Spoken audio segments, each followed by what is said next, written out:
Okay, where are we at? Live control room. There it is. Yep, right there. Plain as day on the old one. No. Classic live streaming. Jeez. Come on, people. Nobody uses your native streaming thing. Okay, here we go. Very good, very good.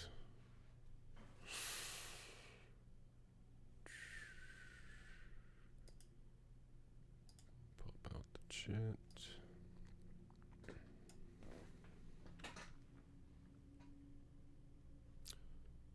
And we'll head over to Facebook.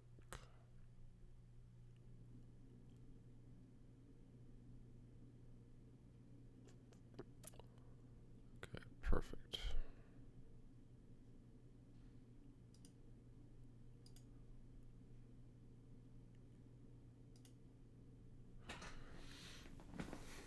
Okay. And we'll head over to, sorry. Okay, looks like we're good. Let me get Hangouts up.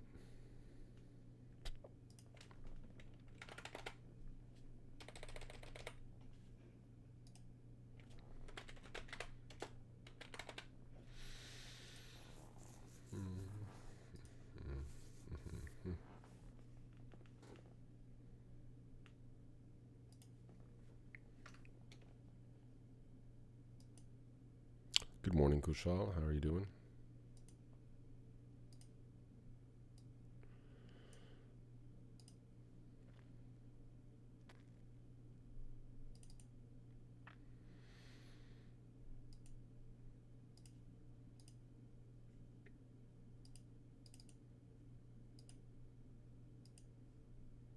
Oh, that's not that either. Come on. There it is.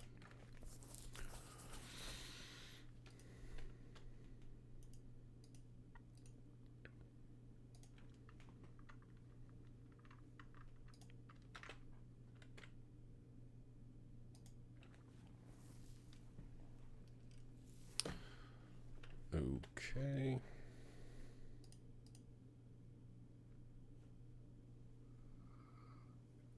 Hello there. Hello there. How are you doing, sir? Not doing too bad, and you? Doing pretty well. Pretty well. Overall. Tip top. Tip top. Cheerio. Top of the morning.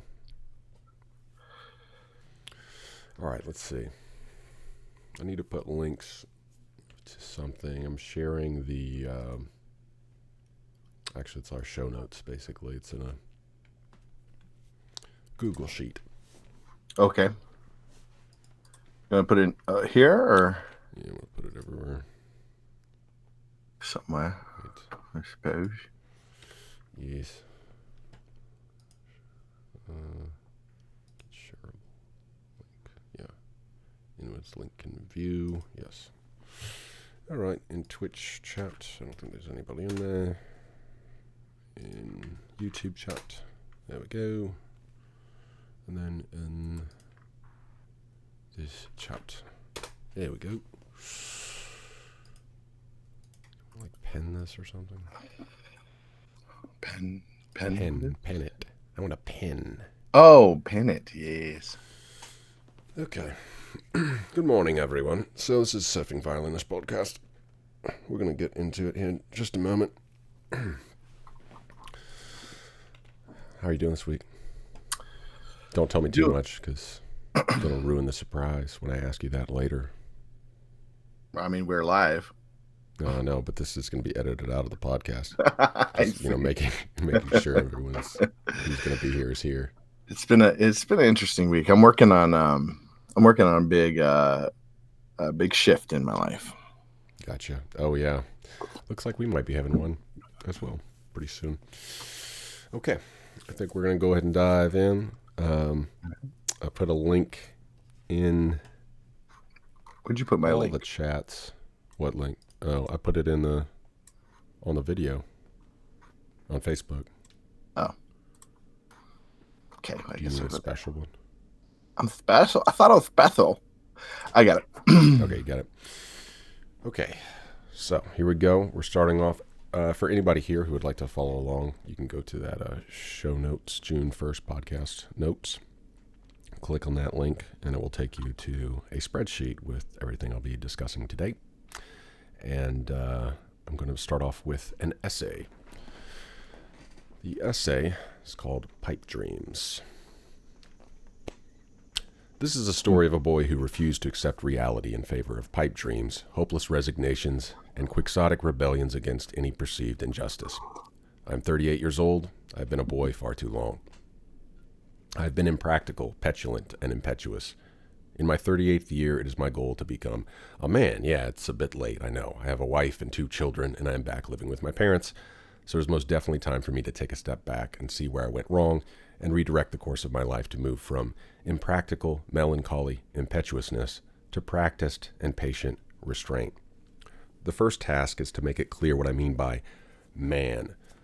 Perhaps that is the whole purpose of my online presence, to discern what masculinity and adulthood should entail in this imperfect world.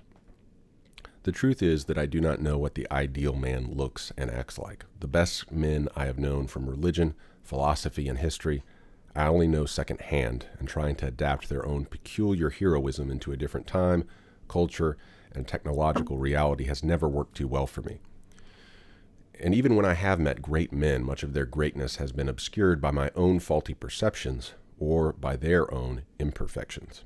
No one is perfect, as the saying goes, but I have found this sentiment covers over a multitude of sins and hypocritical compromises that it probably should not. And just like with those heroes of the past, when I tried to emulate these men, I found their mantle too cumbersome, too restrictive, or so out of fashion that it distracted from their original intended purpose. But the truth is that I've been too impatient to really discern what makes a man great, because I've been distracted by flights of fancy and larger-than-life heroes who make mundane man and the normal human life seem downright boring in comparison. The psychoanalyst Carl Jung described a neurosis as a war within a human between contradictory personalities. It is not until this year that I realized that for my entire conscious life, I've been pulled in 3 different directions, at least 3 different directions, probably more, by 3 different ideals that are not even human. Jung likes to talk about archetypes and how they almost have a conscious will that controls the unsuspecting individual, carrying him along as if he were a baby in a wicker basket on a river of political and sociological currents. This is going to sound crazy, and it is, because let me just save you some time. We live in Alice in Wonderland, and we're all mad here. The 3 archetypes that have been doing the psychological equivalent of drawing and quartering me, as long as I can remember, are childish fictions: Spider-Man, Eeyore, and the Hulk. Spider-Man and Eeyore are basically the pendulum swing between mania and depression for me, and the Hulk is my god-awful baby rage temper. For me, my life is an almost endless dynamo of pie-in-the-sky Spider-Man daydreams, which crash down into Eeyore no matter nihilism. As the wheel turns weekly, sometimes daily, and sometimes even hourly, the stress increases, and that is when the Hulk takes possession of the vessel to blow off the steam created by this dynamo of entropy. I spin and spin, as if I am a dervish controlled by some genie tantalizing me with ever-insane promises of jackpots that never materialize. I want this podcast to be a hub for not only ideas and possibilities somewhere way out in the future, but a support group for people trying to take first steps. I think in general, our art, our myths, our music, and our stories, while lifting our spirits and emotions while we read, watch, or listen, are so potent and hyperbolic that normal life seems dull and mundane in comparison. It is difficult to attend to our real-world trash, bills, and budgets with visions of Captain Americas wielding Mjolnirs in our heads. I crave a more modest myth and a more vibrant reality. There are experiences available to us as humans ripe for the picking, but we do not realize that the low-hanging fruit is good for food because we're so enamored with the idea of fake fruit on a screen.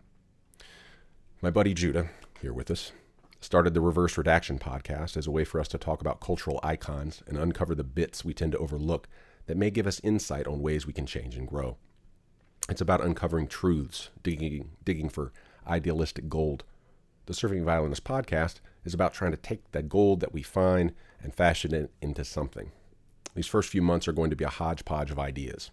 a curio shop of tangents, possibilities, and quite a few dead ends. But life breaks free, life finds a way. I want listeners of this podcast to make their own myth. I want us to tell our own stories. I want us to make our own music.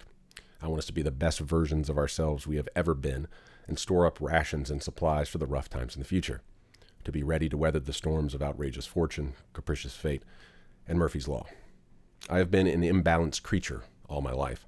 I want to be a human, equally at home with my hands in the dirt and on a keyboard, fingers equally dexterous on a violin fingerboard and on the rails of my surfboard. Mind equally sharpened to use physical tools like drills and virtual tools like nonlinear video editing systems, and conversant with both realms of their associated bits.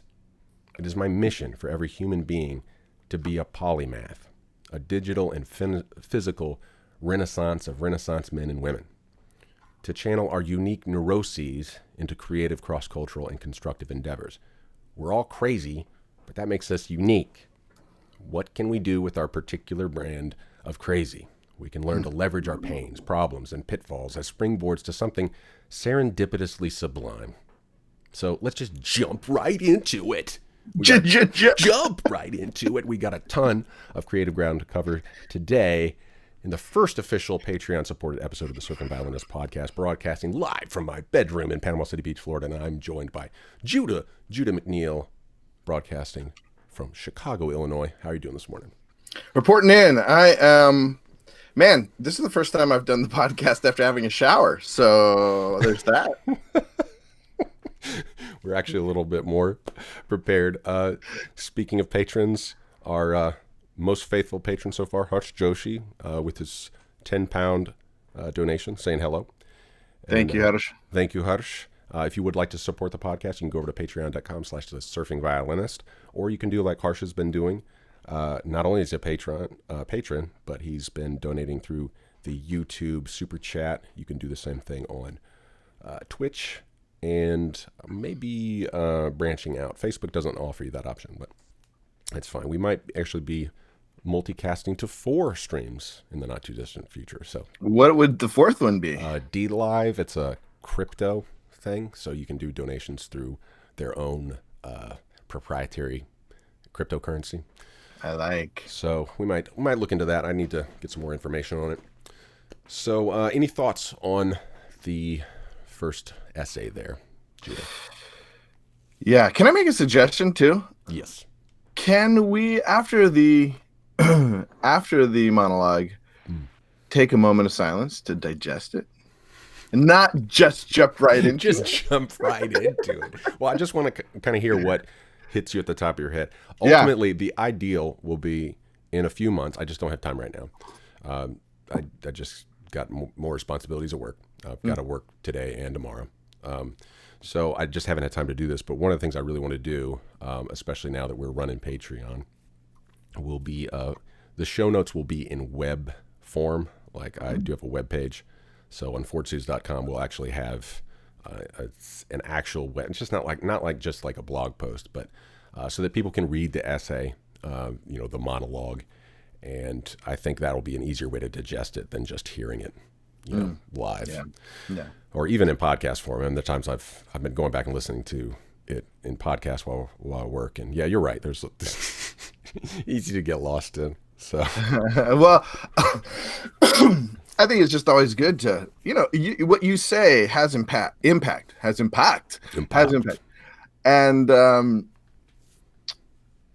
I don't know, I just need, and I wonder if maybe put this to the viewers, if they need a minute to just kind of, think about it, So my initial reaction, it reminded me of a discussion I just had with with a friend on Facebook.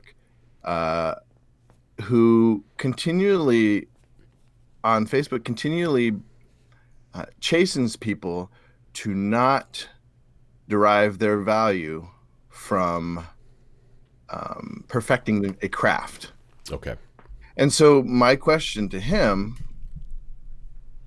was, well, instead of telling people not to do that, what can we derive value from? Now, this is an atheist socialist, So I even asked him, like, what is value? For I have a hard time understanding value outside of like this capitalist idea of, like perfecting a craft. Mm. Kind of what you're talking about in your where it seemed to me like in your monologue you talked about getting caught up in not getting caught up, but wanting to perfect crafts, right? To perfect your knowledge. Where do we find? I think it's a good admonition not to put too much of our identity in what we can do. But what, like, where does that leave us? Yeah, I would say that just scientifically, it's bollocks to say that humans are beings. Like humans are action. Like that's what evolution, that's what the entire biological order is. So if you're not a religious person, I don't see any way around this. This is just reality. I mean, humans are the most active species that have ever existed, as far as we can tell, and the most able to specialize and able to multitask of any species. So we are actors. We're not beers. And I found that in any ideology. I mean, I just had a discussion. Someone, a good friend and a mentor. He was worried after hearing my very depressed rant about Leviathan, that I wrote in a very dark time. He heard that. He's like, man, what are you now? Are you, have you lost faith in everything? And it led to this conversation that I keep basically hitting my head against this wherever I go, whether it's with an atheist or a Christian or a communist or a capitalist. It's like humans don't perfect things because we're capitalists or communists or Christians. Like there's something innate in us that's driving us to make things. The capitalism did not start. I mean, the pyramids predate capitalism. Stonehenge predates capitalism. We have a desire to craft and to make things of value. So I think human actors is a better word for us than human beings, and we do derive value. Like I got to play with Anthony Peoples last night, and one of the songs just gelled. We did a cover of Michael Jackson's Annie. Is that the name of the song? It was Annie, are you okay? Annie, are you okay? Yeah. Okay. So I love that song. He did that, and then I don't know. Somehow I was in the zone. I don't know what happened on that one. Yeah. I normally don't really know. I don't really have a line for that one. But this one, it just hit, and maybe the margarita was talking a little bit. But then he just transitioned into Gnarls Barkley's Crazy, and I don't think we've ever done that juxtaposition before. And I was like out of my body at that point. That was the best I've played in 8 months. It was the best I've played since before the hurricane. Did anybody record it? I wish somebody had, but it's one of those things you don't really think to record, and got a bunch of perfunctory covers. I mean, we're not up there just screwing around, but sometimes you're just not, you're not at that level or whatever, and so. But this time it just worked, and that's why I call myself the surfing violinist. I mean, a violinist is not a being. A surfer is not a being. These are actors. And so I do think that there's something about, I'm not saying that you have to be active in order to have dignity. That's not what I'm saying. But I'm saying that this helps us inform the decisions we can make in the future. What are decisions? I mean, it's action. So I've just seen, again, like kind of in that monologue, I've just seen way too much, well, nobody's perfect, to just cover over a multitude of lax thinking. And to me, that's what he said, in his reply to me. He said, well, it's hard to define value, but value is something that it helps us describe life in objective terms, right? Yeah. Like it's objectifying things so that we can define, so that we can have bearing. Being and bearing are two different things. Yeah. And I think if we don't have bearing, our being is just floating around, and it feels empty and purposeless. Right. Yep. So that's where, I don't know, I kind of stand on the issue. And that's this podcast is about motion. It's about forward and backward motion. Like if you look at the way I've structured this, our kind of the flow, and this is funny, this keeps coming back with me when I used to do Found on Facebook, and I did some other like links. I would have links, and it almost always is in two parts. And the way I've named it now, it's like curation and creation is the way I would call it before. Things that I found and things that we're working on. So now I'm calling it, pseudo-intellectually, conservation and liberation. And I don't mean that in a political sense. I mean that in a cultural sense, or even a biological sense, looking at what has come before us. I mean that waterfall analogy that Jared brought up just keeps sticking in my head. What is a waterfall? Is it a static entity? No. But it has a certain form, right? And so it's coming from somewhere and it's going somewhere. So the conservation side would be trying to conserve the best of what's come before us. And that could be something that someone came out with last week, or a talk that somebody gave. And then the liberation part is trying to find ways that we can get whatever's in us out. So, maybe we want to make cups. Maybe we want to make shoes. Maybe we want to make cars. Maybe we want to make music. Whatever it is, there's something that just fascinates us, and so it's about liberating, not liberation from oppression external. It's more liberation from internal fear or whatever was holding us back. So that's kind of the idea. So the first part today, we do kind of have to fly through because I have a whole list of stuff. Did you have a chance to look at that talk that Brett Weinstein gave? Yeah. So what some initial thoughts? So this, for everyone, this was a request from Hush last week. He recommended this. I watched it twice. Me too. I mean, he crams so much into this little 16 minutes. I know. It's so much. Well, okay, yeah. So do you want me to go? Yeah, go first. Go first. So as far as cramming a lot of things into it, I felt like there was a ton. It wasn't an answer. It was a question. Okay. It didn't end leaving me thinking, okay, this is what I have to do. In fact, it just kind of left me thinking, I don't know what the hell. Well, in that way, a lot of my monologues are like that at this point. True. I feel like I go back and listen to them. I was like, okay, well, it's giving me some ideas, but I'm looking at a constellation that I can't piece together here. Right. But for the most part, I enjoyed it. I thought it was, he's such a smart guy. He's an intellectual guy. I'm not an evolutionist. I'm a intellectual design. We've been designed by purposeful design. Yeah. What is that called? Anyways, intelligent design. Intelligent design, not intellectual design. But the intellectual side of it comes in when he's talking about the evolution of these things, of invention.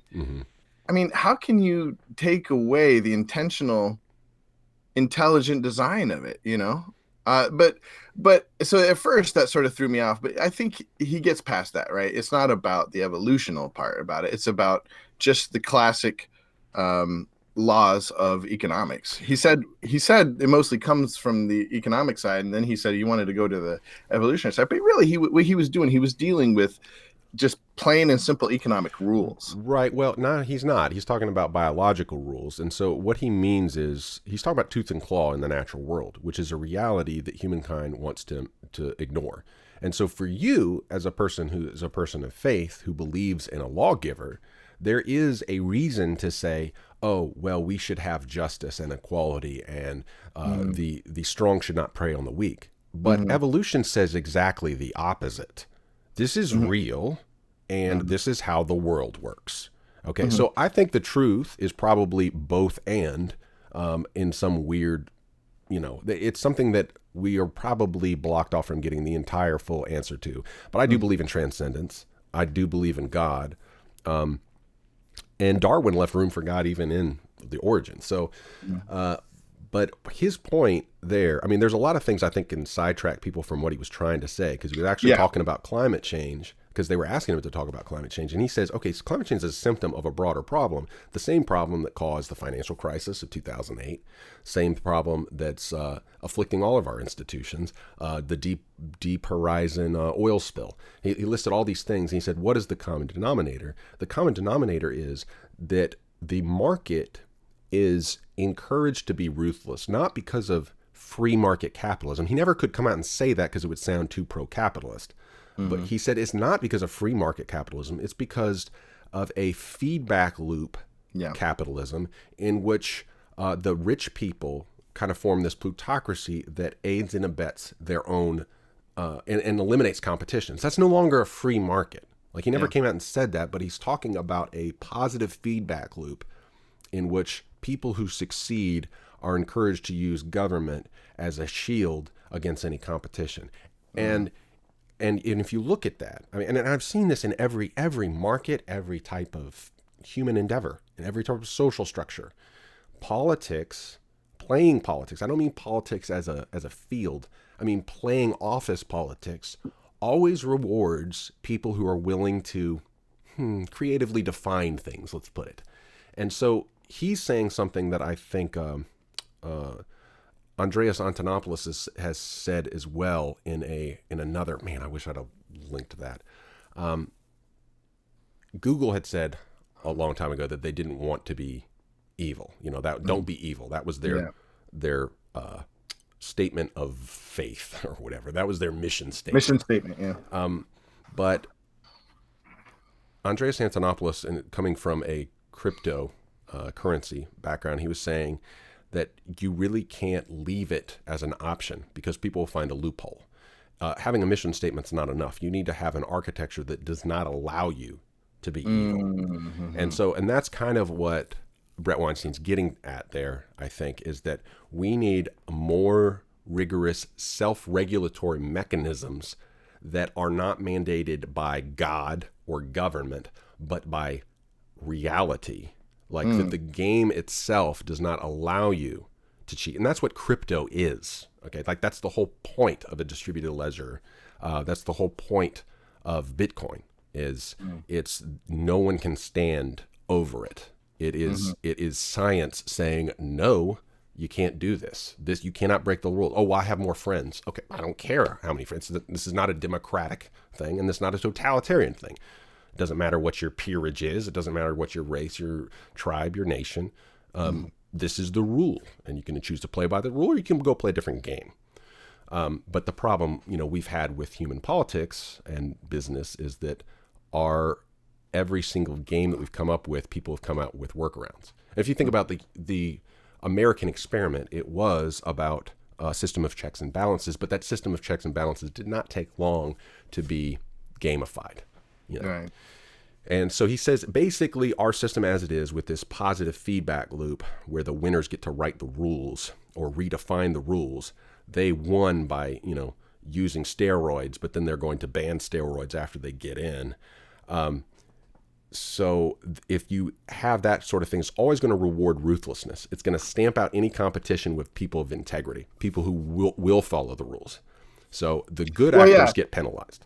I loved what he said. Yeah, the conscientious subsidize the malicious. Yes. Right. Yes, that's it. The conscientious subsidize the malicious. Yeah, that's pretty good. Pretty powerful because that's always been. I used to. My dad defined us as we were green or crunchy Republicans or conservatives, and because we used to be very conscious. We lived out in the woods. We're very connected with nature. And I used to really be focused on, saving the world, recycling, this sort of thing.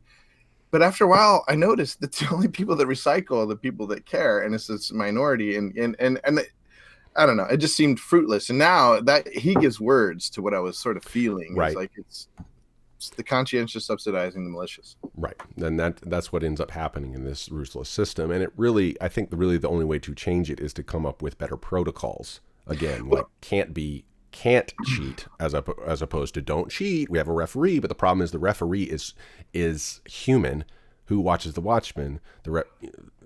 Things can still or I think one thing he didn't talk about, which we have, is accelerationism. We could, sort of my take is like I stopped recycling because people need to start feeling kind of what you're talking about, but in a more ruthless and careless way.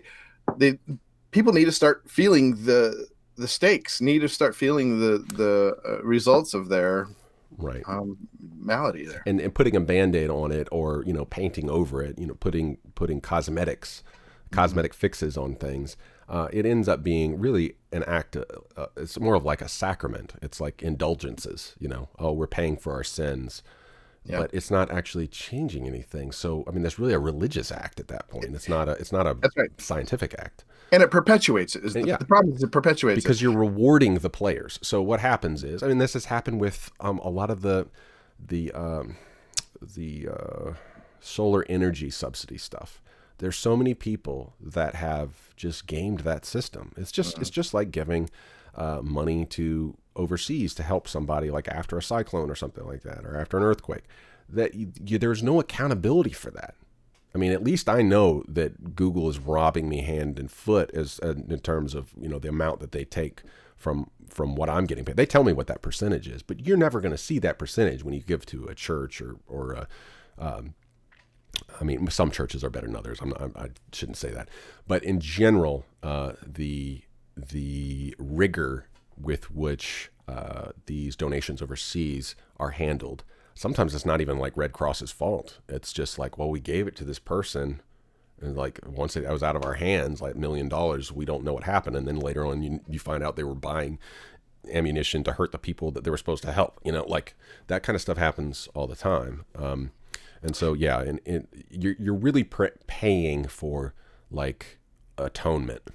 You know, it's like it's indulgence. Like, oh, I feel bad, and then but it rewards. It actually makes it worse. You know. Well, and one thing I think that the liberal side doesn't get, and Republicans they fall prey to this all the time also, but is that when I say these are economic laws, it's not. I'm saying, like, I think people forget that these economic laws don't just apply to money and profit. They apply to power as well. And that's what I mean. And that's what I think Brett Weinstein's getting at that talk. And again, you know, I have a hard time having these conversations with people who are making fun of religious people for not being scientific enough. But we're trying to have a scientific talk here about how money works. And they just immediately leap to these ideological things, and they're defending people's value, and they're defending the workers' rights and stuff like that. It's like, well, where are you injecting that? Now, we're not talking science anymore. We're talking ethics, because scientifically, like you said, power struggles have existed prior to humanity ever being on this earth. So, you know, we've kind of covered this a little bit, but I do really appreciate Harsh mentioning that talk. I think there's a lot of good to unpack there. I probably could watch it 2 more times to get a better feel for the points he's trying to articulate, and to get kind of an idea of where to go next from there. Because that's kind of what we want to talk about here, conserving an idea that came to us and saying, okay, what can I take from this? And for every person, like the reason I want to start sharing these spreadsheets is I want people to put copy this spreadsheet and put their own stuff, you know, whatever they found that week, just like in that, what is something that you watched this week that just like blew your mind and you're going to revisit it.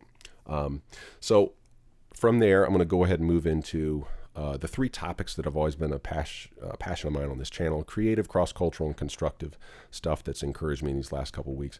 The first link I want to talk about is from a band or group called Lorne, and the song is called Diamond. I'm not actually going to play it. All of this will be available in that link.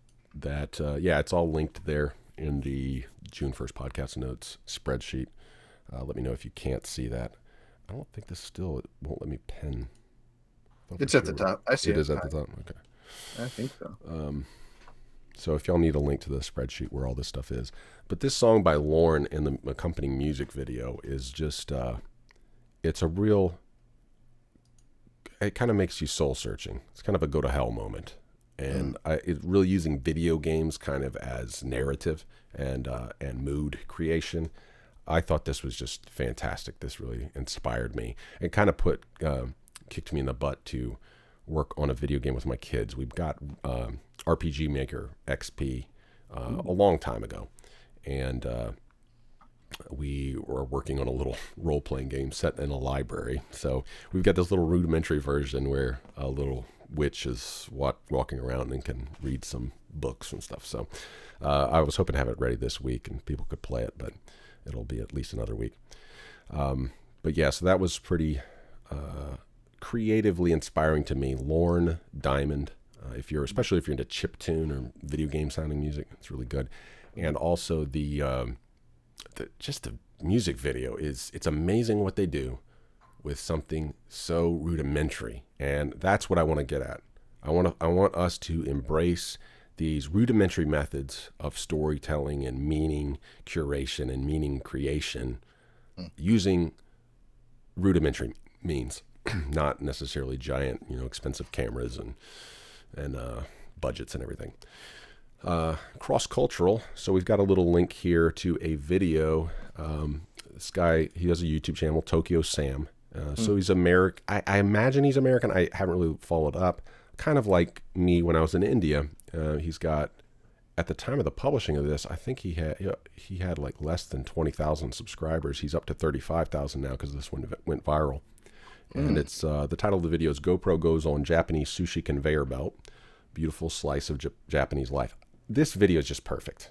This is it's just awesome. Like, you get to see all these, you just get to see all these people and their little vignettes, I guess, their own lives. And they notice there's a camera there and everyone reacts differently. This one dude he looks up, he just flicks the camera off. I don't know. It's just great. Like, you just get this real broad picture of different lives. And he said, after he got the GoPro back, he went back and got everyone's permission. Everyone thought that was a cute idea, dude. So they humored the foreigner, but it was great. Like, it was really a good cross-cultural moment. It kind of warmed the cockles of my heart. Yeah. I'm watching it now. It's what we're missing in modern day storytelling, little vignettes that kind of come together over a single right, just something theme, something whimsical. I think we've kind of, with our emphasis on such epic things, it's hard to kind of tone it down, dial it back a little bit.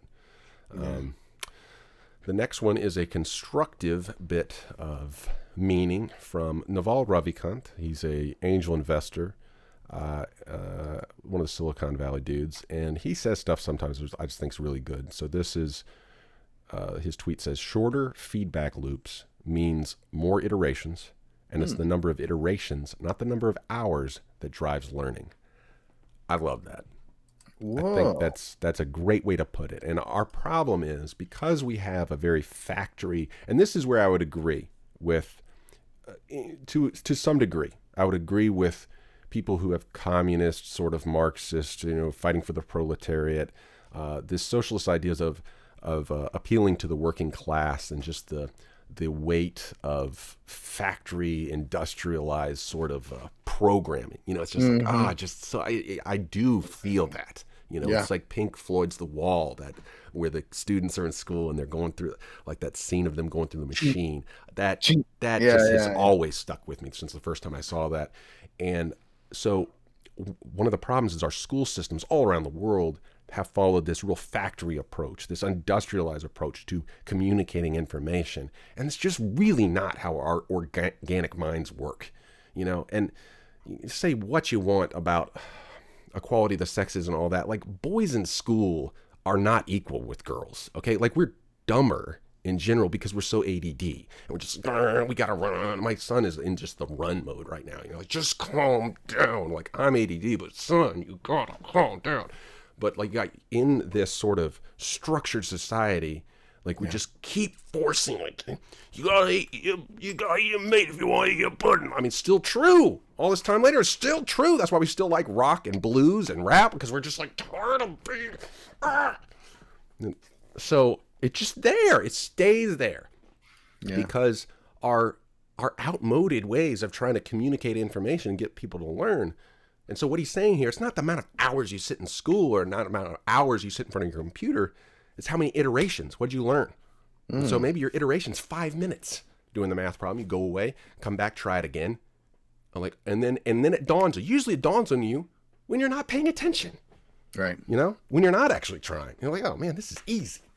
But school doesn't give you that opportunity. It's just like, no, you have to take this test. Yeah. They say that the best way to study is 20-minute intervals. Oh yeah. If you try to do more than that, it's like a diminishing returns. Well, I finally iterated on this room. I don't remember if you remember what it looked like, but it's much more organized. My clothes is actually off the floor, so and it feels just a lot better, you know. And it's not perfect. My receipts and finance stuff is just all crammed. Like I got notes and pictures. It's this monster dragon of paper and bureaucracy. But at least it's not on top of the desk. And you know, these are rudimentary things, but again, they're not necessarily prioritized by our way of teaching or helping people deal with the complexities of the world. You know. No, but I think it's something that's built in to parenting. I think that's like a primal aspect of parenting, teaching kids what order is. You know, I don't necessarily know if it's important to. Well, I know what you're saying. Yeah. Well, but you know the feeling when you work at a place that actually has good order. Yeah, you know, you're and right. keeps things clean. And you know has standards and practices, as opposed to a place where everything's kind of up in the air and you know, yeah, it's just it is helpful. So I mean, I think it is a goal of whether it's education, family, and business, to instill some. Just these are basic things. They're not difficult. They're difficult to figure out, but we've already done the work of figuring them out. It's just we need to make them a little more. So that's why I like Naval's quote here. I'll say it one more time. Shorter feedback loops means more iterations, and it's the number of iterations, not the number of hours, that drives learning. That's a good one. I think just teaching kids feedback loop, the idea of a feedback loop. Where do they ever learn that? Where do we ever learn? Right. The idea of a feedback loop, and have a good like strategy for how, you know, one of those little what do you call the type of diagram that it's a flow chart. Have a good idea of things to put along that flow chart. Like, okay, we have this feedback loop. Now we're going to evaluate. How did I do? What can I improve on?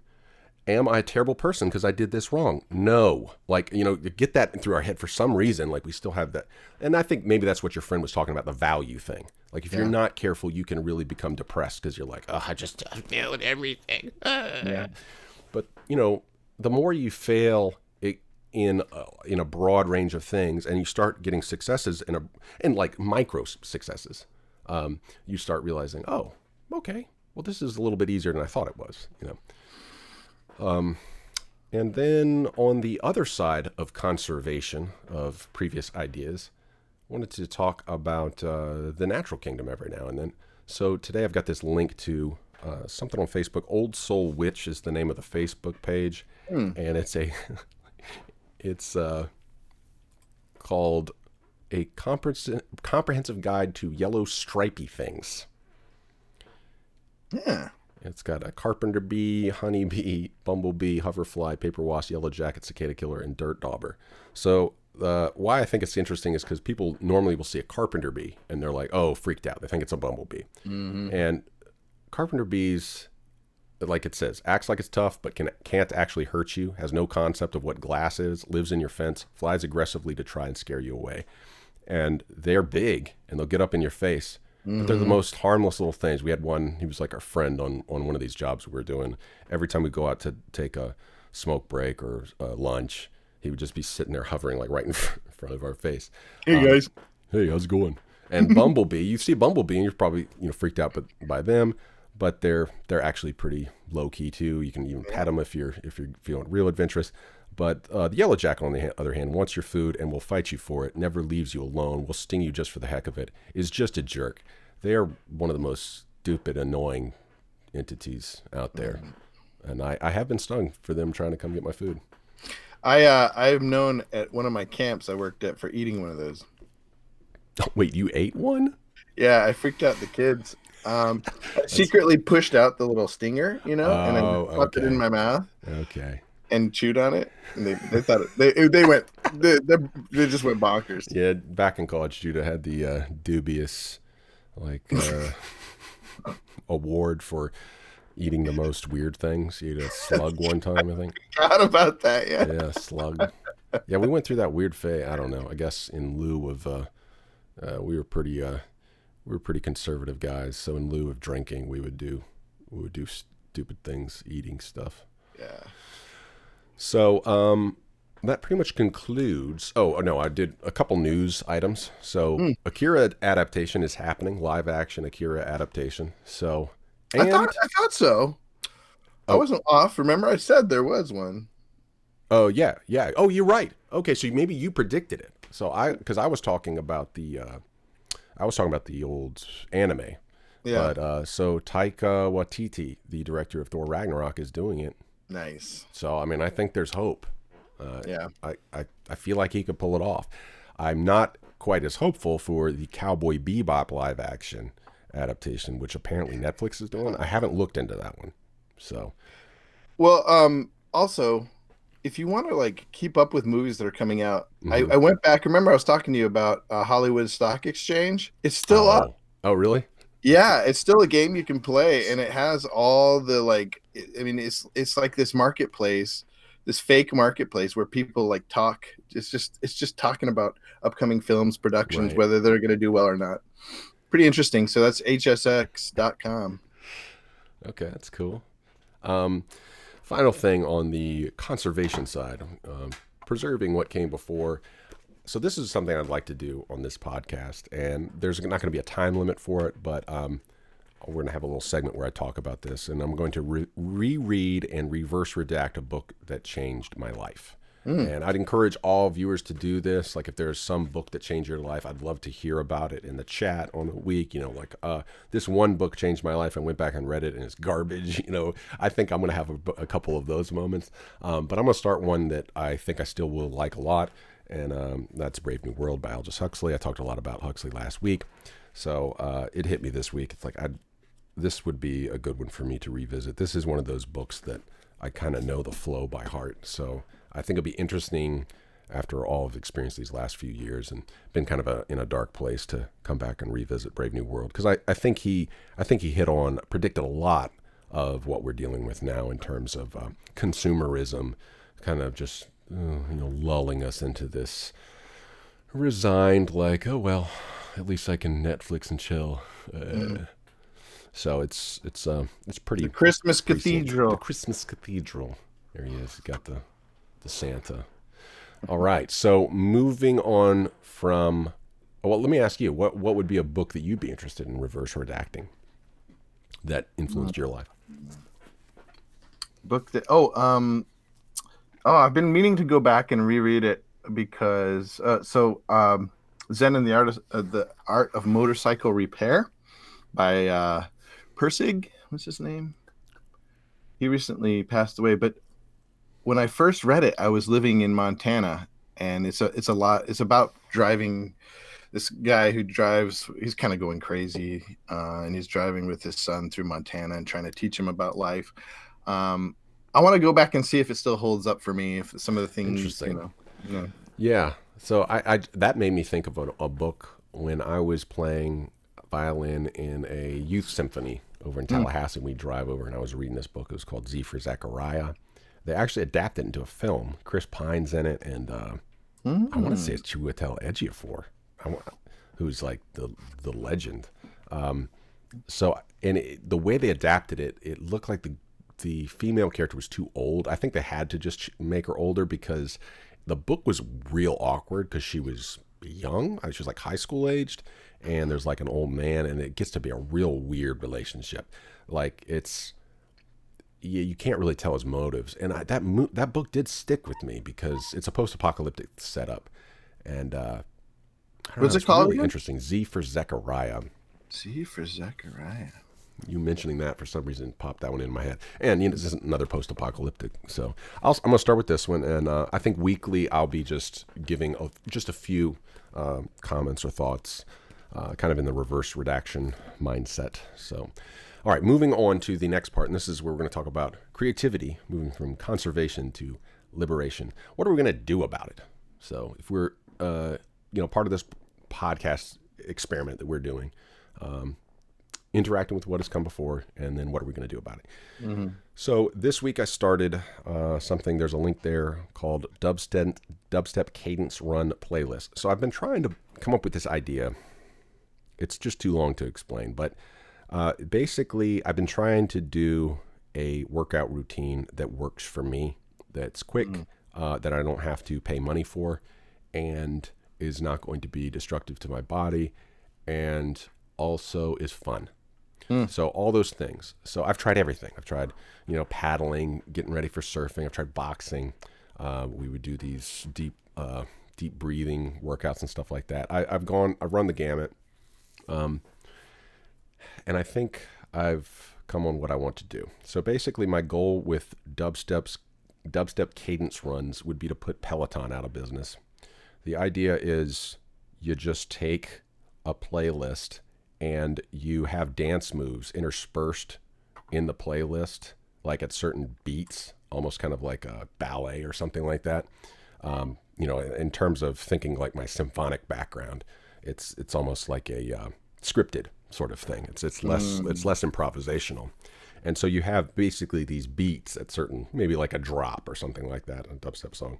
And so that slows your pace because you have to do the dance move. So it adds a competitive, weird element. And it's also kind of artistic because it's making you think about form.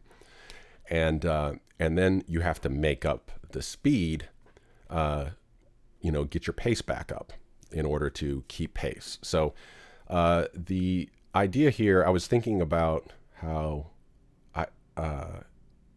cadence runs that military use, they have like a left, right, left, and they start coming up with these very elaborate and a lot of times not safe for work sorts of things that they would say, just to kind of make it interesting. So I thought it was like kind of merging that with dance and with modern fitness. So it's like sweating to the oldies, but running wherever you are. So you don't need a place, you don't need to watch anything. You just have your phone with you, and you can watch me doing it. I'd be like your physical trainer or whatever. So I filmed one this way. I ran down the beach. I had my GoPro in one hand and my phone with the Under Armour app, and it lets you put your playlist in. And so I would sing lyrics at certain points, just kind of like so it could be synced. Okay.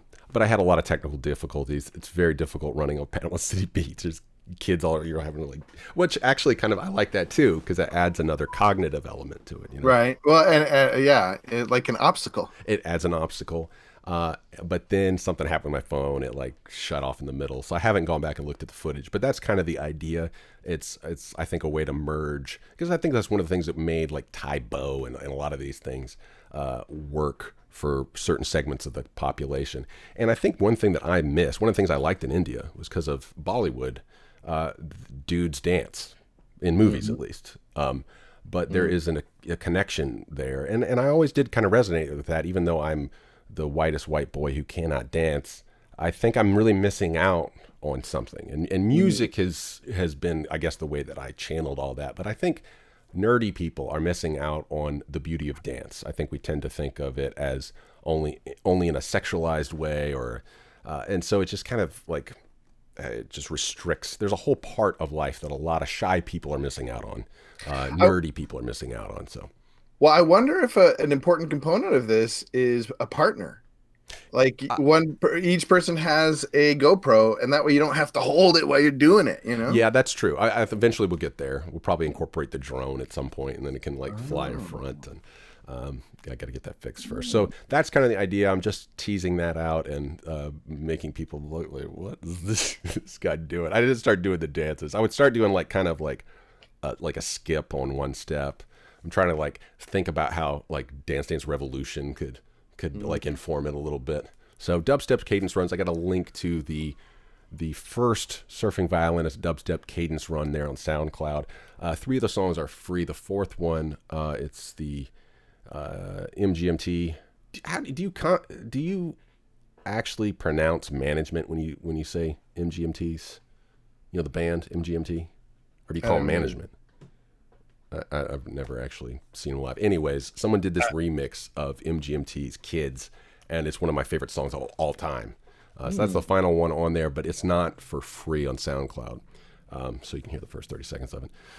But that's going to be my playlist that I'm eventually hoping to not only run to, but actually do some covers of. personally on my own musical instruments and stuff. So there's that. So if you're interested in trying something random and weird for fitness instead of paying for a gym, yeah, try that. Okay, so the next one is, so the different categories I want to focus on in this creative side of the podcast: invention or action. That means like coming up with something new. Maybe it's a workout routine, or and then sticking with it, or maybe it's some actual thing you make. Story or songs. This is more artistic side here. And for this one, I got an original song called "A Violet Catch." I'll play it here. Let's see if it doesn't. So this song was inspired by a picture. For those, let's see if I can get the. Hold on. Hold on. Where'd it go? Well, yeah, you can kind of see it in the bottom down here. Oh, jeez. Yeah. Speaking of needing more people, I need like a switcher. I need a switcher. But I've got it linked. What inspired this little piece of music? It's called "A Violet Catch." Well, that's what I named it. It's from D for Desmond. He's an Indian photographer. He's really inspired by cyberpunk, and I think he was watching a lot of Altered Carbon at the point of this. And, oh, I'm sorry. It's one of my dubstep songs there. So I think he was watching a lot of that. It's got a real cyberpunk, neo-noir, lots of purples and blues. When you see that picture, I think it kind of gets at what I was looking for musically there. Yeah. So that's kind of what I want to do, is like collaborative, like be inspired by one another to make little pieces of stuff. Most of the stuff I make as far as music goes is just soundtracky kind of stuff. Okay. The next segment here, talking about mental health is something I definitely want to keep doing. And our mental health segment is Go to Hell. Basically that Jungian idea of facing your shadow and not running to the other side, like just go right into the thick of it. And I learned this week this concept, I'd never heard it before, of dissolve and integrate. The idea that you got to go into face your demon and dissolve it and then reintegrate. So it's like you don't want to become your animal nature. You don't want to become your id, but you don't want to live in this perpetual like super ego repressing id sort of thing, right? So you want to find a way to dissolve that id and then reincorporate it to kind of gain that power that we were talking about, but channeled in the right way, to integrate it appropriately. Yeah. Like I've said before, I teach my guys in becoming a man. It's a spectrum between animal and king. Okay. I like that. A spectrum between animal and king. And there will sometimes you got to be the animal. Sometimes you do. And that's why we like the Hound in Game of Thrones. And that's why we like the Hulk. Sometimes you got to do it. But, you got to be careful that you don't turn into the Hound and at the wrong time and kill an innocent kid, Right. So I got a link here. It's from Behance, an Adobe property, and someone took this idea, dissolve and integrate, and they did like a little artistic representation of it. And their little caption there is, "This is a progression of delineations about integrating the shadow. The shadow is an unconscious aspect of the personality, which the conscious ego rejects and projects out onto others with love." And so it's very simple art, but I liked that they were doing what we're trying to do here. Yeah. Like take this idea and find a creative outlet. Maybe it's poetry, maybe it's a song, maybe it's something actually constructed. Maybe it's building a house. But to think through, to do it consciously and instead of letting it kind of subconsciously go deep down and then you project it onto other people. Because I think that that's a lot of the problems with our political debates and everything right now, is because people are not dealing with their shadow. For one thing, when you don't deal with it, you don't realize what you're capable of. So you underestimate your enemy. And you don't even think that there is such a thing as an enemy. And the next thing you know, your entire city is being burnt. So, moving on from there, any thoughts on that? Dissolve and integrate and I love it. to hell. I love it. Because, man, I've been struggling with my shadow lately, and it's so hard. It's so hard to tackle it as just this big monster. Scary. But if you dissolve it and integrate it into these small parts of your life and see it, kind of, instead of a big monster, it's more of like a whack-a-mole, Oh, okay. I like that. Yeah, I've been thinking about how every now and then I'll think back. So in the Bible, the psalmist David, like when he was mad at somebody, he'd pray these prayers that are just horrible. I mean, if you were to take those out of context, you'd say like, this guy is worse than Hitler. I mean, like literally the things he says are just terrible in some of those. But it's almost like an escape valve. He's just letting his inner beast go. And then by the end of it, he's like, okay, I just had to get that off my chest. But he's delivering it to the transcendent as opposed to gossiping. And I've been so I really felt guilty this week. I've just been gossiping about some people in my life. And I was like, I got to stop doing this. It's not helping. It's not helping me because it's just making me more mad the next thing, the next time they do something I dislike. So it'd be better, like by all means, cuss them out, but do it to the ceiling, or do it like go out and surf and do it then, or, lift weights and do it then. Like go box. And that's why I liked boxing because I could just hit the mitt with, all your, but do it then and get it out. But at the same time, integrate that. You do have to dissipate, huh? But the integration, though, I think the whack-a-mole part is a little problematic because I think we need to take those moles and see where they fit in our lives. I'd be careful. I have to be careful segmenting my shadow off. Yeah. Only letting it out at this. Like I have to figure out how to let it out in a healthy way. Without segmenting it away, without compartmentalizing it. And I think that's the superficial reading of Freud is you got id, ego, and superego, and you just, let's just move on from the id. We don't want to ever be there. Like the real thing is you can't live as superego all the time. You can't live as this high idealized, better than everyone thing. And that turns you into a hypocrite.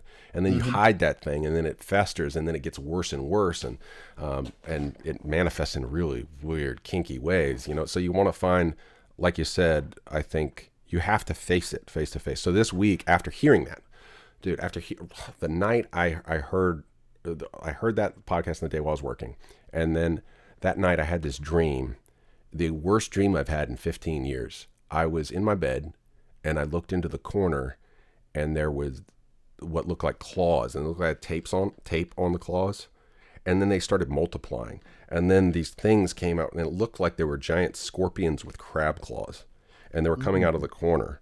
And it was like they were digitally copied. They were just being like printing in my corner.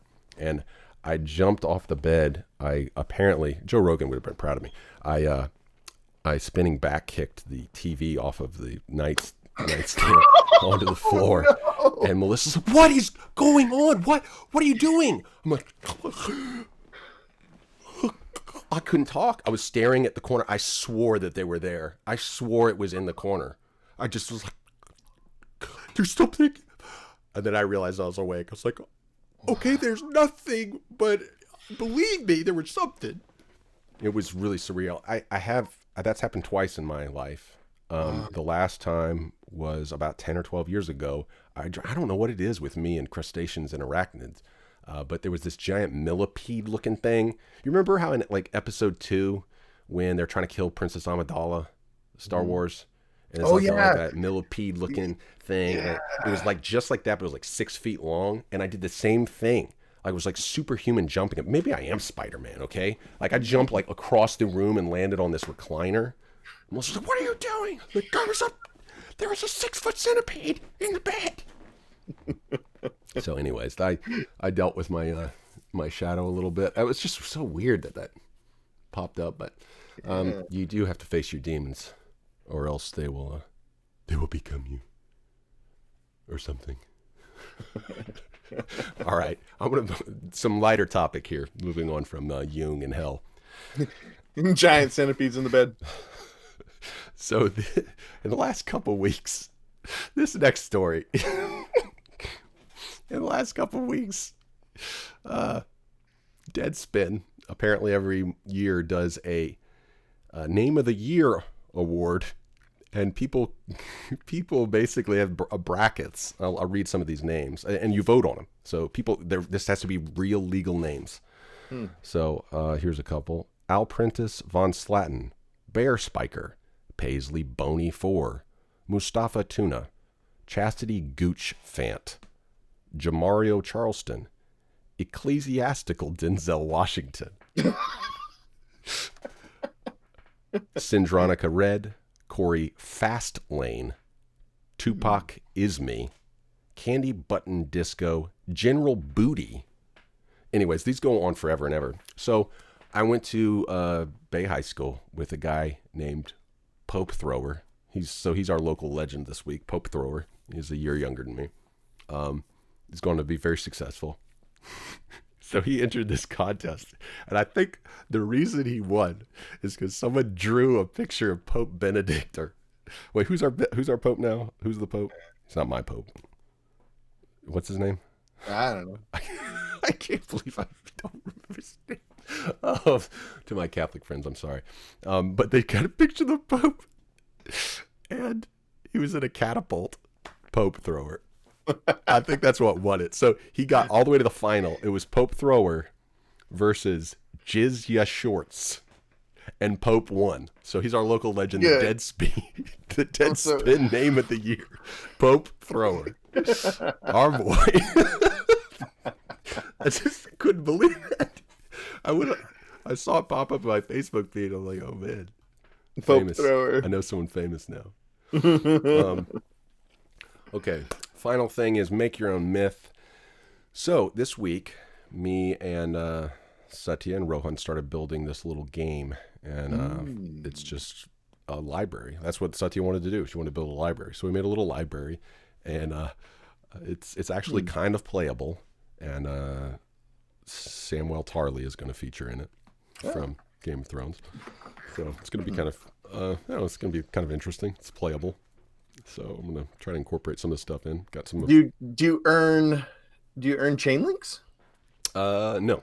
This is just whatever. Yeah, it's just more like a dream, I think.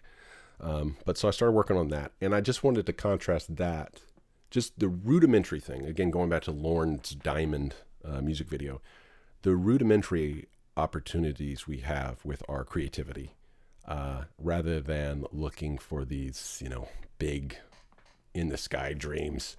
I was in a commercial a few months ago. It funded a little trip I took to South Florida for a Mises event, and this they paid me I think $160 to be an extra in this commercial, and the commercial is called Nike Dream With Us, and it is so hilarious to me. They had us sit there for 10 hours. And you cannot see any of us. We are the crowd in the last shot at 1 minute and 20 seconds. There is not a single person there that you can see. So I just think it's hilarious how much money they put into these spectacles. And if they really were, they could have just taken that money and taught a bunch of young girls who were playing the parts of the younger soccer players in this, if they really cared about million more. Women breaking the glass ceiling, if they really cared about all this stuff, instead of making an ad about it, they could have just shown them giving the money. They paid a bunch of extras that you can't even see. They could show them learning how to actually digitally replicate these extras, because this stadium is filled. I was there at the Tampa Bucks Stadium. It was not filled. There was like 80 people there. They took those 80 and multiplied them into 70,000. And if you can do that digitally, why don't you just do it digitally then? Why they just waste. No, I'm just talking about the inefficiencies of Hollywood style productions. I've been on numerous now.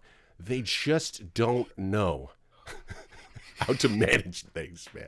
They're just They strain at gnats and swallow camels. Here they are talking about women's empowerment, and they're lecturing 80 female extras in the audience that I'm sitting next to.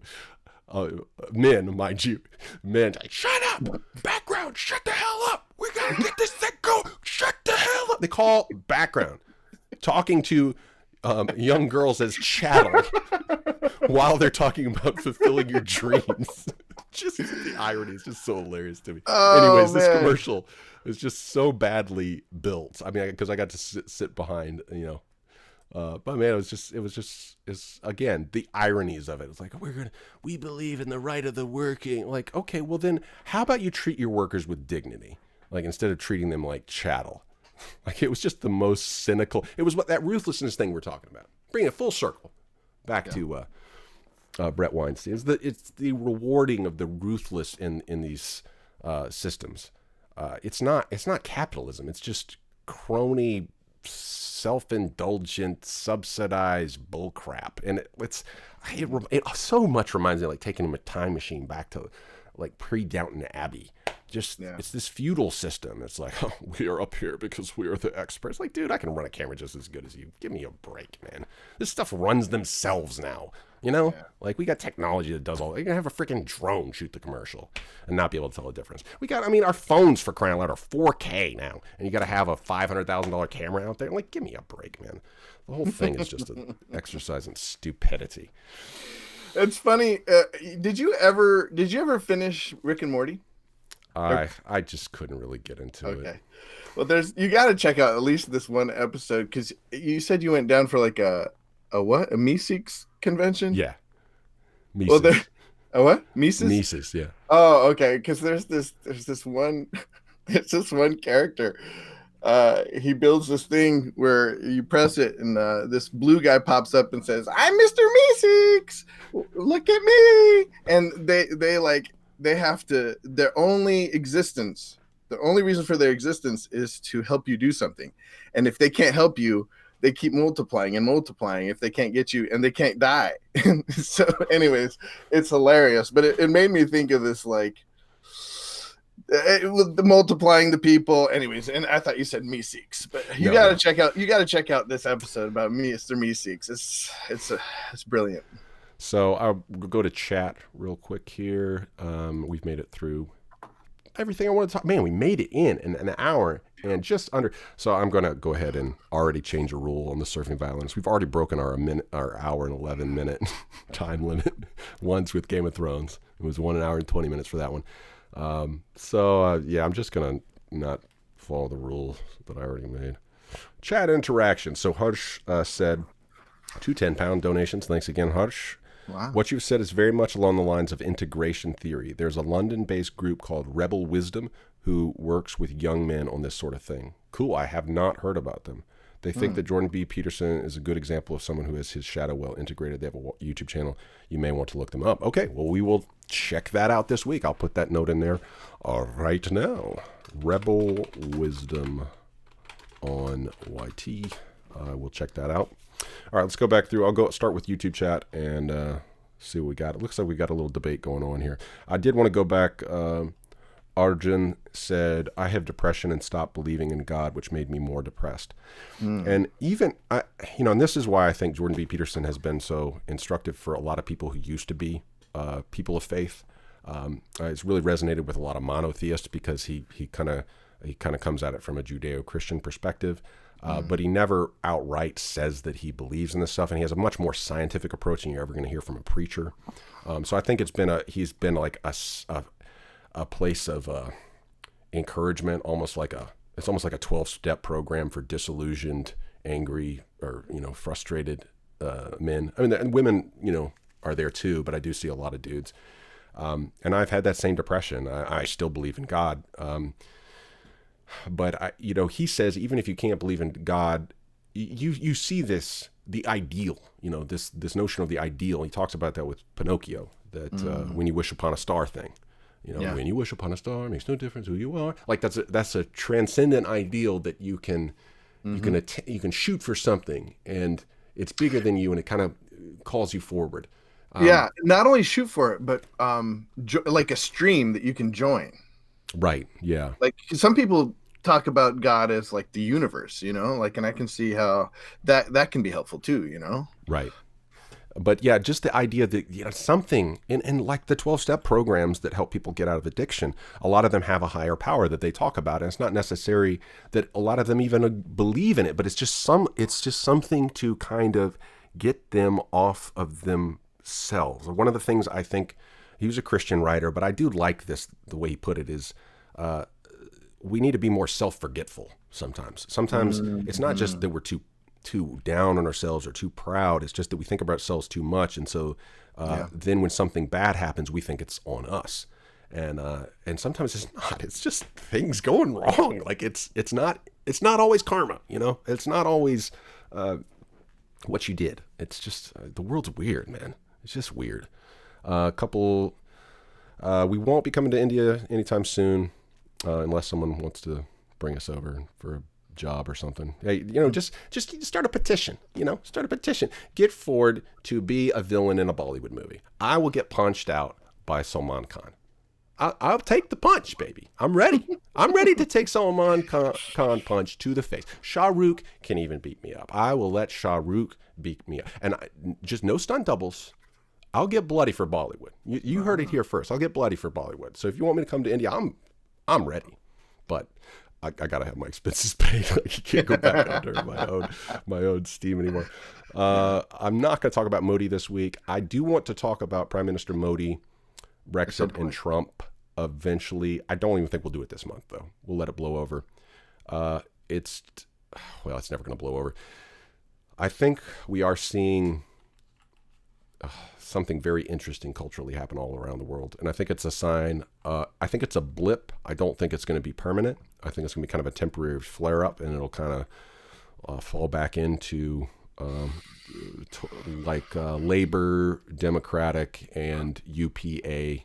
So Labour in UK, Democrat in America, and United Progressive Alliance in India. I think we will see kind of a swing back to that. But the next pendulum swing to conservatism will be irrevocable. There's also something interesting going on in Israel right now. Oh, I have not looked at that one. Unprecedented retrial, not retrial,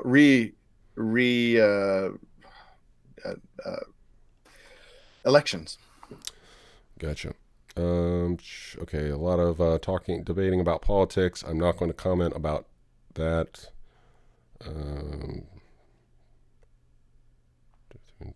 Responsible. I do like B.R. Ambedkar. Agreed. I can't tell. This chat has just been taken over with the debate. I'm sorry, guys. I really can't comment on all that. It's just too.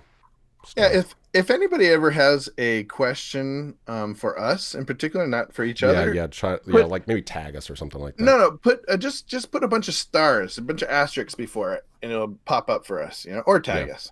Hodge says, Ford, I wanted to say that due to work commitments, I may not be able to watch the podcast live stream regularly, but I will do my best to keep up with the podcast. That's great, and thank you for all the donations you've done so far.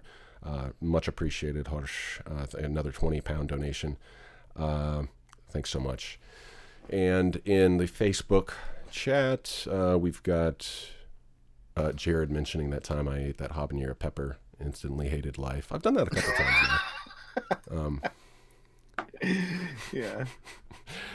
Yeah, I am pretty guilty. I'm Mr. Messick. Look at me. It sounds like a line Ford would adopt and start randomly saying. Yeah, I do get like phrases stuck in my head, and I just repeat them ad nauseum. I can't get it out of my head right now. I'm Mr. Meeseeks. Look at me.